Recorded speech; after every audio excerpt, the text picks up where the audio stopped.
a little combat. Strike first and strike hard. Now it's my turn.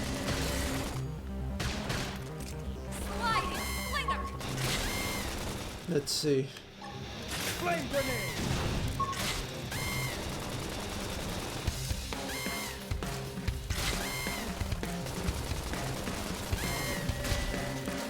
There we go. There's no substitute for real combat. We got him. Let's move. Thank you very much for joining me today. We're going to do a little Xenoblade Chronicles test here just to see how this game fares. Not my very first experience, but I got to be honest, I'm planning this one to be the best experience. The first time that I played Xenoblade Chronicles, the one that came for the Wii.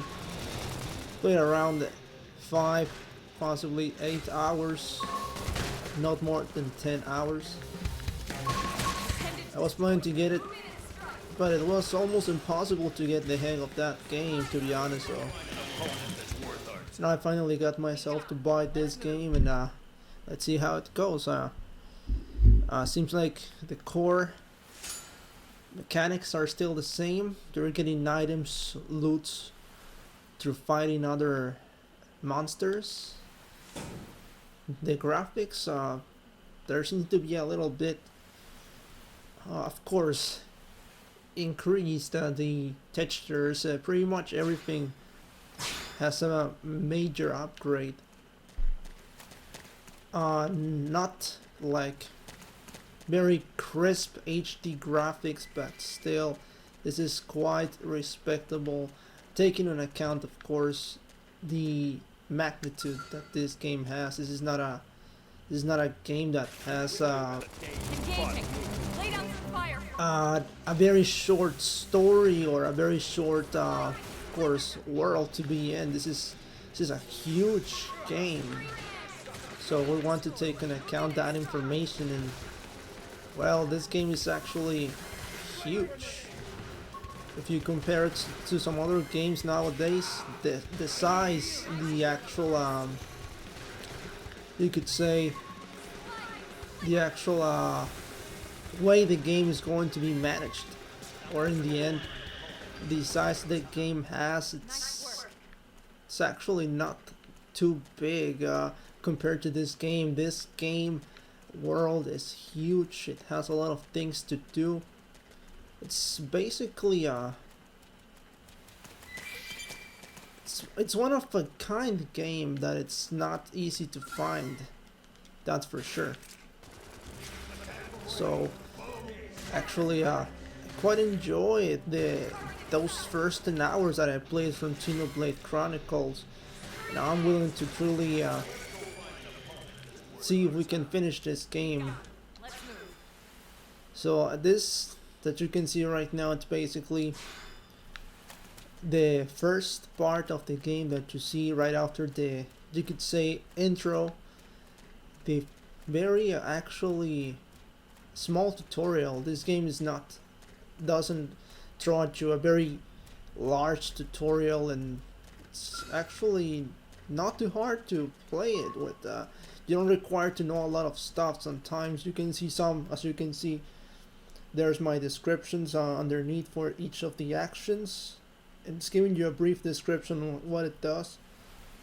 So where you see right there, the one that I'm pointing out right now, where it says draw weapon, it says basic stuff that you will understand. It's draw your weapon against the target enemy.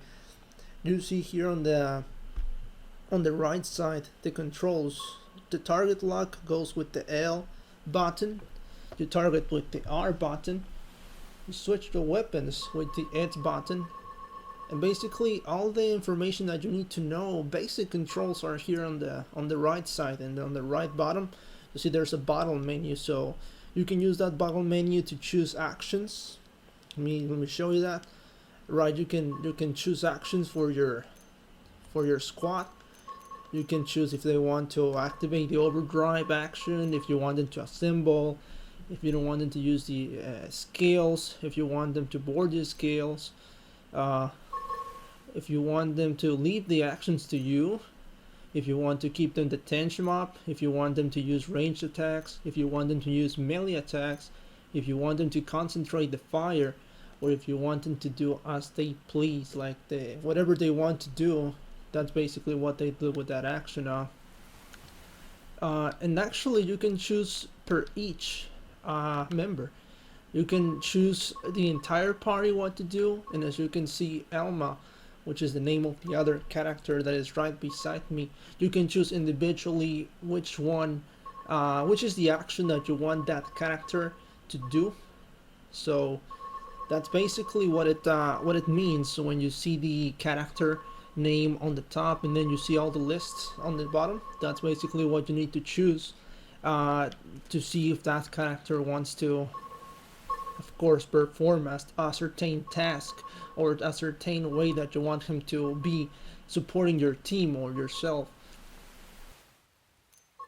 We have the items, to use items, of course, while during on the battle. And you also have an emergency escape option, and I suppose other options that you may have in the future to use. This is basically just how the game starts. So right now what I'm using is the basic controls. As you can see, I'm level 2. I just got leveled up during this first 2-3 fights, and my partner character came in the same level as she is right now, level 5. So as you can see, that's the basic core. It doesn't need to be. Actually, let me see if we can of course just cancel the battle, right? And then I can show you the other menus. If I press start here, here's the main menu for the game, without of course being on a battle. There's the party. Oh, sorry for that. There's the party status, the gear that they have, skill gear, which is of course something that we don't have at the moment. We have the arts, which are of course like skills, and the skills themselves too, which are of course the skills, but the arts themselves are more like skills with an action.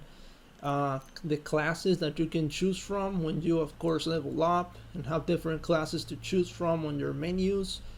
The soul voices, which seem to be like attributes, something of the like, and the active members, which are the party that you have right now with you right beside you. So let's see, if we go to status, if I choose my character, actually before I choose him, you may see here on the right bottom corner of the screen, of course, the basic information that may be the most important for you to know.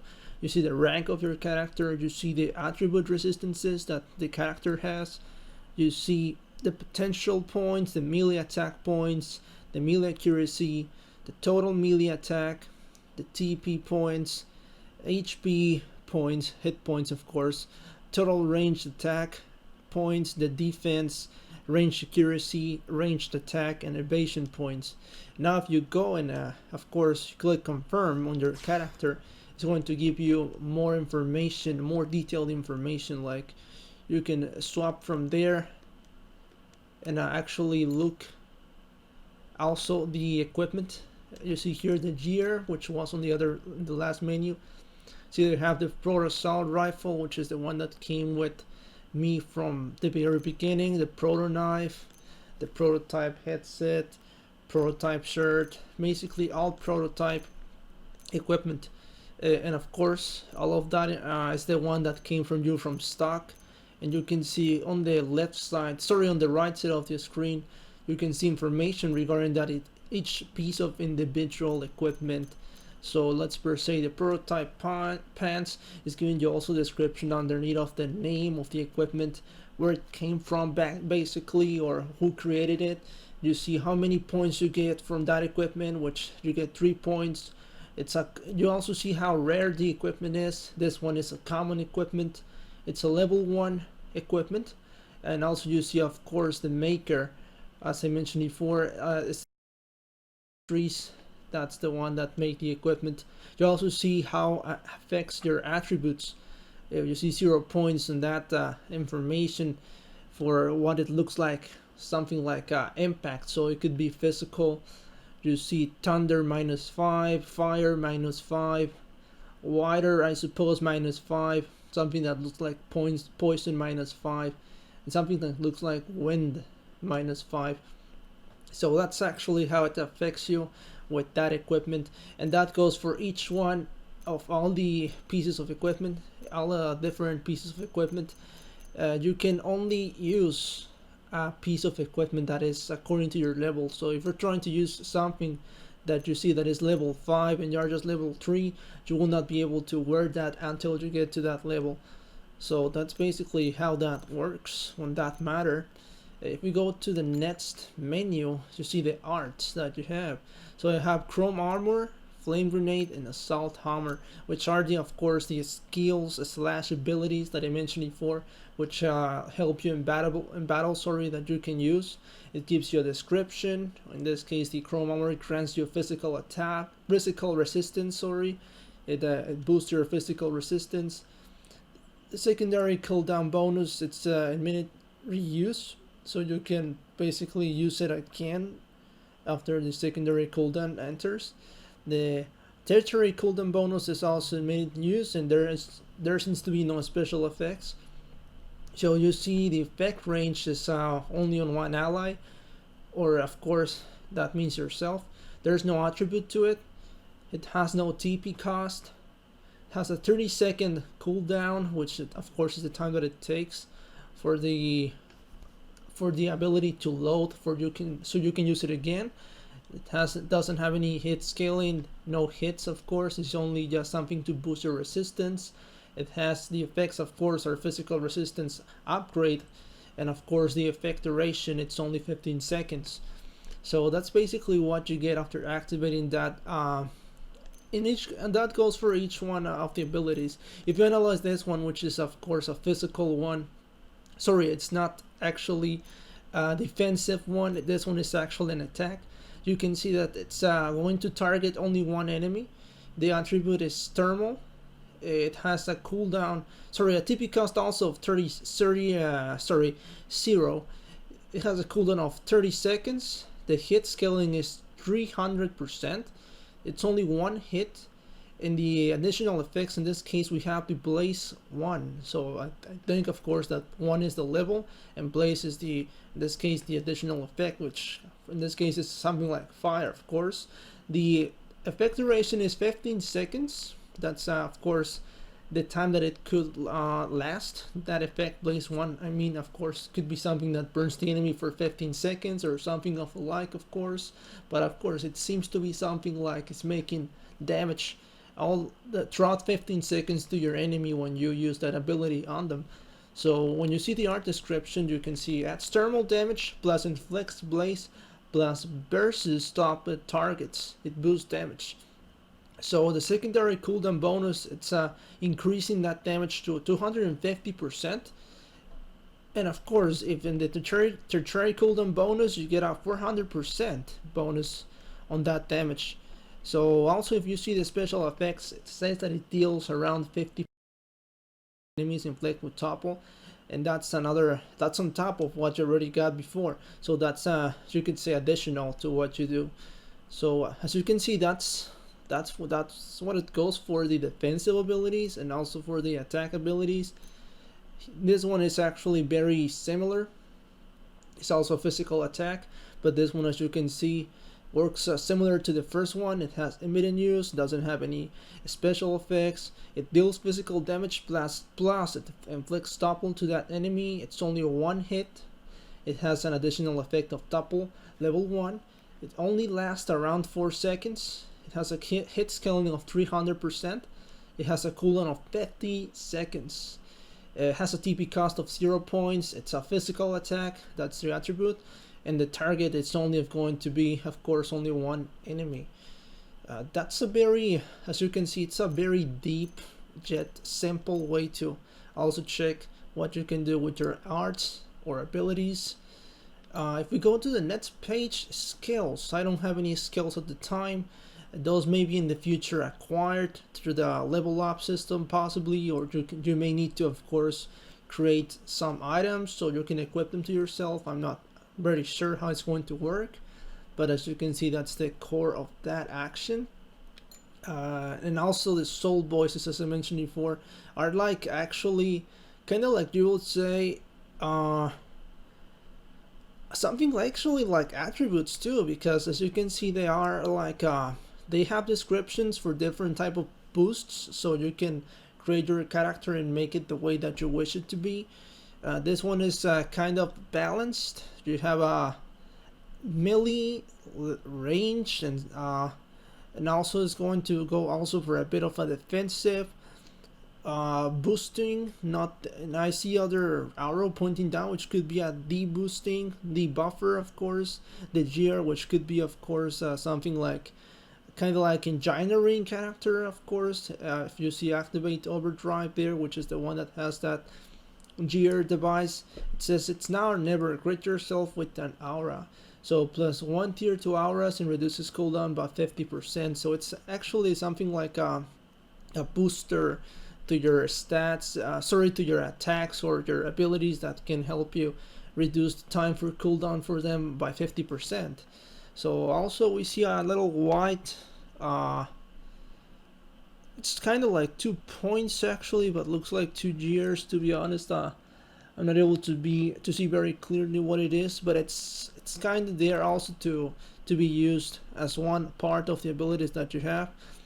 That one, including the bumper one that looks to be there, are not, of course, selected or do not have any used at axis. The only ones that I can see as melee, range, which I think, of course, or you can say melee and gun attacks. You can see the buffer points, and also I see also there is a bit of gear, a bit of points going towards that one. So the 3 main focuses I can see, of course, are the buffers, the melee attacks, and also your your weapon attack. So that's basically how it's focused. And if you see the descriptions of the soul voices, you see draw melee, you strike first and strike hard. That's part of that ability. Opening an art, it's on now. Close the distance, it's 100% damage. 200% from behind, from that. Draw range, attack from range, follow me. So as you can see, as I mentioned before, that's exactly what it is. For that small gun icons, that's for range attacks. So that one is going to increase your damage you do for range attacks by 50%. HP risk, I need healing, so that's going to help you to heal yourself a bit more. And of course the HP peril, which I think I've hit my limit, heal me, which is going to of course boost your attack and soul heals, boost your soul heals by 100%. And that's actually some part of it. To be honest, I'm just trying to follow up and give you a brief description on what I can see, a little guide on how to start making choices throughout the game. And as you can see, I'm going to show you actually, we can we're supposed to actually be able to change those. Let me see.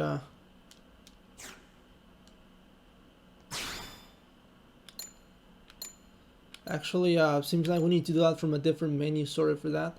But of course, those abilities that you can see are able to be changed or swapped for other ones.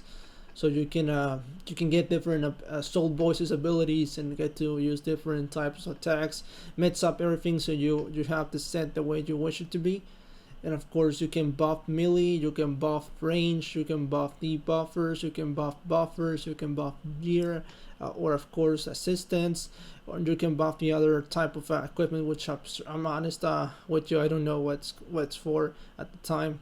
But of course, it's just a brief introduction. You go to the next one, you're back to the beginning. As you can see, I'm here just level 2 once again, and we see once again what's included on the axis. The TP points are 3000, total melee attack 29, the melee accuracy, the resistances, which of course this time we have the actual names for him: gravity, thermal, beam, physical, ether, and electric attacks or possibly attributes. So in this case, as you can see also on top of my name, underneath my name actually, there's my class at the time. That's a drifter. I don't have any actual specialized class. That's, you could say, the most basic one, which leads to the next part of the menu. Let's see. Right, we saw basically everything here. Active members, that's one that we didn't saw before. So here we see the current party and the reserve members. So we have Elma and we have Gawain, which is the main character. You can see their levels and their classes, and as you can see at the time, we cannot remove them. So those are right now set by default and you're not able to remove them. You see the class Drifter and the Full Metal Jaguar, level 5, rank 3, and rank 3 2, level 2. That's basically what it goes for the active members, and all of these other information, that's what we saw before. Skills, classes, soul voices, the status, and of course the equipment. So if we go to affinity chart, from here we can see the affinity that we have with other characters. So if we go to character affinity, we can choose, let's per se, the main character. If we go to her, which is Elma, which is the other character that we have, so you can see at the time we have no affinity.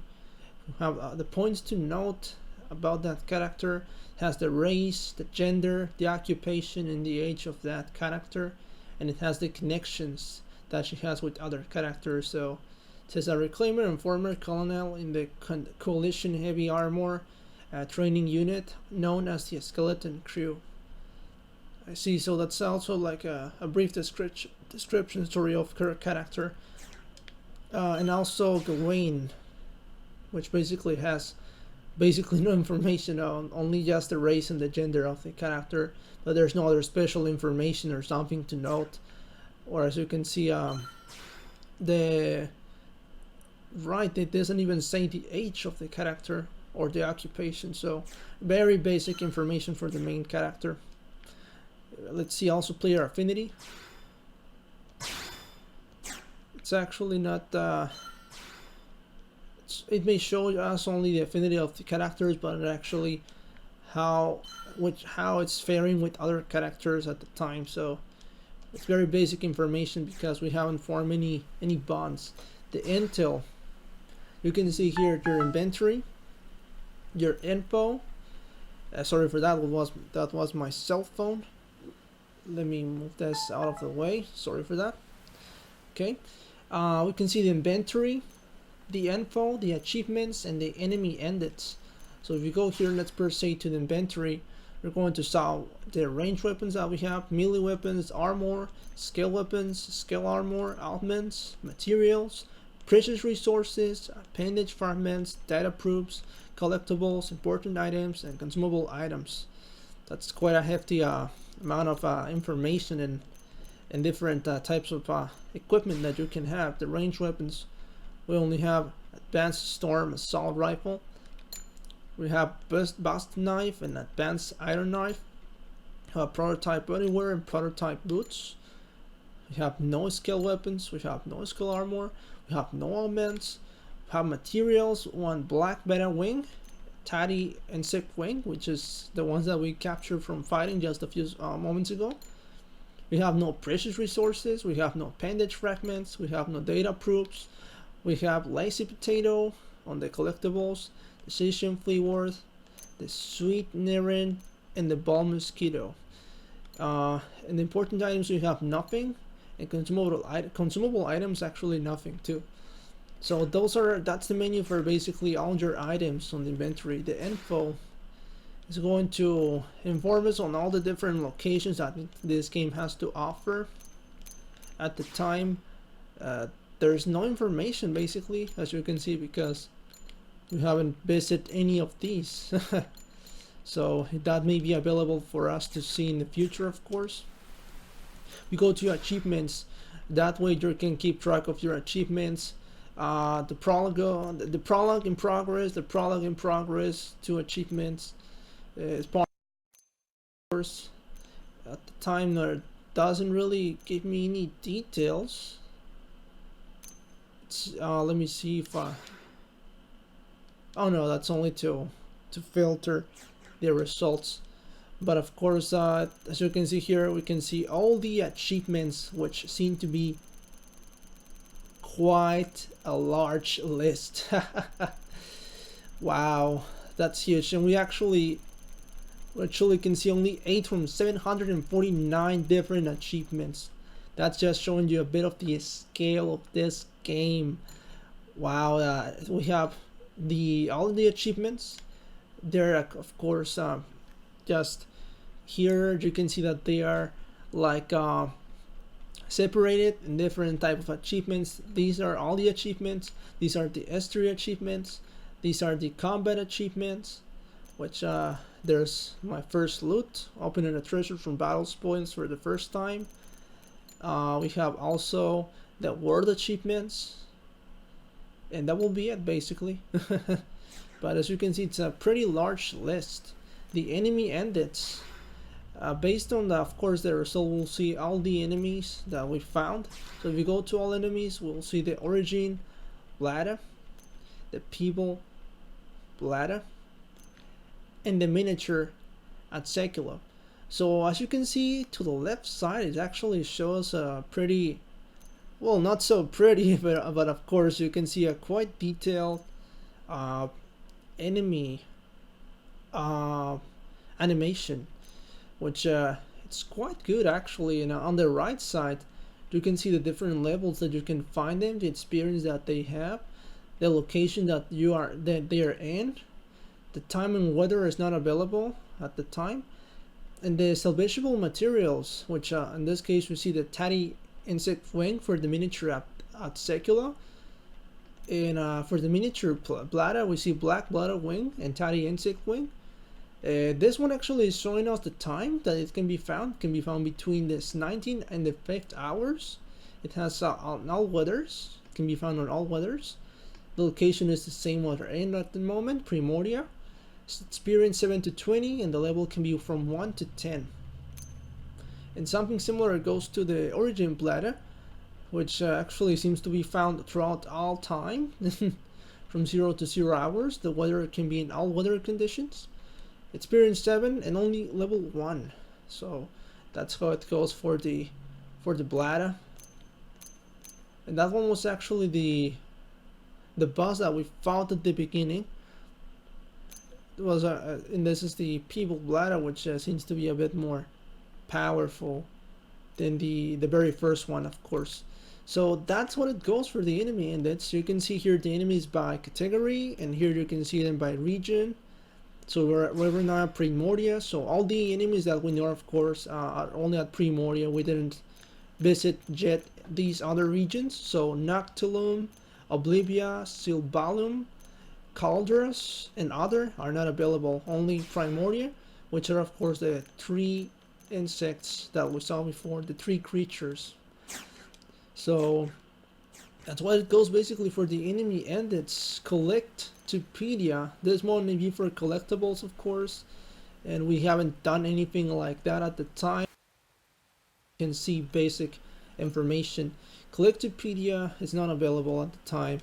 So we go to social, and that's not available at the time because that's for internet access to see the player list, the squad selection, the rankings, and the greetings for other people. So at the time, because Wi-Fi connection for to play with the other players' internet matches is not available, or play online, we cannot see that information at the time. Here, of course, we save the games, and here are their basic settings.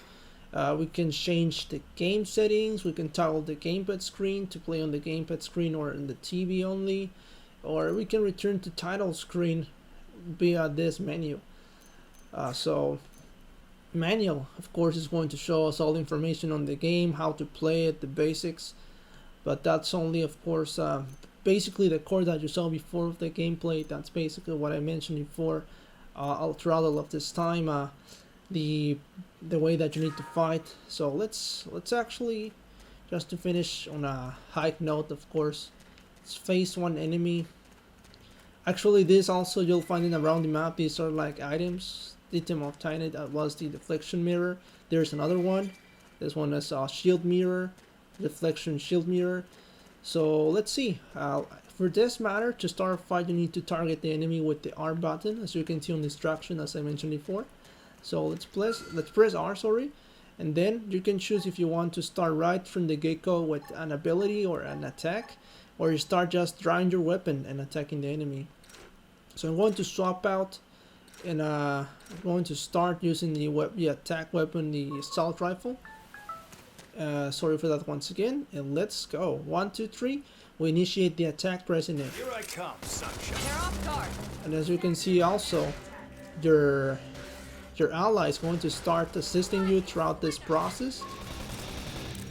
So she's going to help you attack the enemies and also heal you if she's able to. Let's use this ability. I'm going to use the grenade. You see the damage that it did. And overall, you see all the damages. Tides of battle. You see the class that was upgraded. There was no items obtained from that enemy. So let's attack this one too, the little people, to see if we can get a loot from this enemy. I'm going to use now this ability to boost our resistance. Now we're going to swap out and use the weapon. And as you can see, we won pretty easily. And this time around, we got, of course, an item. That's a treasure drop. Inside of each treasure drop, you may get different items. This case, we only got one item, the black bladder wing. So if you choose to sell them all, you can sell them all at that time. You can choose the items that you want to keep, and you can take them all if you wish to. Because we're just starting right now, we don't have really that many items. We're going to take them all. So actually, that's basically it. As you can see, also just on the side here on the top right corner of the screen, there's your map. You can see which is the place you're focusing in. You can see the enemies on the map, and you can see that those are like double arrows, the double golden or green arrows. Those are pointing to the direction that you need to go to follow with the story.